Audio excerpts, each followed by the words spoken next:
حضرت آدم علیہ نبینا والی صلاۃ والسلام کی اللہ تبارک و تعالیٰ نے جب تخلیق فرمائی، اللہ کی شان دیکھیں، اللہ نے حضرت آدم علیہ السلام کو مٹی سے پیدا فرمایا، اور جب ارادہ فرمایا کہ حضرت آدم کو پیدا کرنا ہے تو حضرت عزرائیل کو یہ حکم دیا کہ زمین سے مٹی لے کر آئے۔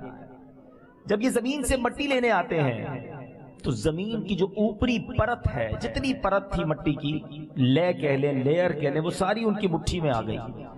حکم خداوندی کے مطابق حضرت عزرائیل جب وہ مٹھی لے کر آتے ہیں مٹی کی، 60 رنگوں کی اور مختلف کیفیتوں کی وہ مٹی ہے، سرخ، زرد، نرم، سخت، تلخ و شیریں، نمکین اور پھیکی، یہ ساری کیفیتوں والی مٹیاں تھیں۔ سبحان اللہ۔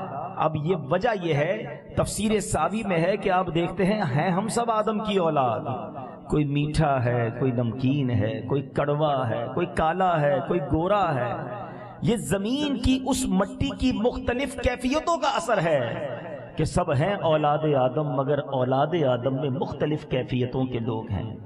حضرت آدم کا جب پتلا بنا دیا گیا، جنت کے دروازے پر اسے رکھ دیا گیا، فرشتوں نے پہلی بار ایک ایسی مخلوق دیکھی جو اس سے پہلے نہ دیکھی تھی۔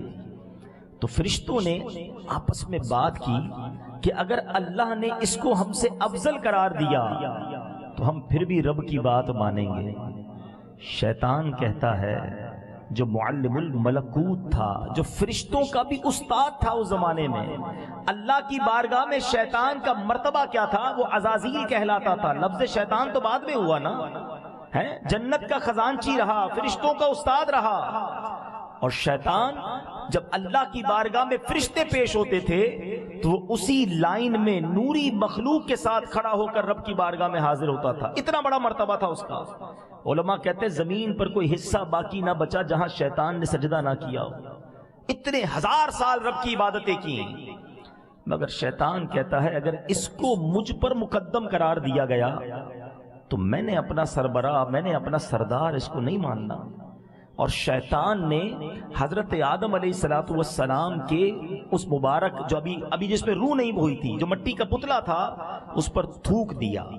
تکبر میں آ کر، غرور میں آ کر اس پتلے پر تھوک دیا۔ اب میں بڑی عجیب بات بتانے جا رہا ہوں۔ تفسیر روح البیان میں مفتی صاحب لکھتے ہیں کہ جو میری اور آپ کی ناف میں جو جگہ ہے نا، یہ پہلے یہ ناف کا سوراخ نہیں تھا۔ اللہ نے جو کمپلیٹ حضرت آدم کا پتلا بنایا تھا وہاں یہ ناف کی جگہ نہ تھی۔ یہ وہی جگہ ہے جہاں شیطان نے تھوکا تو اس مٹی کو وہاں سے نکال دیا گیا۔ مگر اس مٹی کا ہوا کیا؟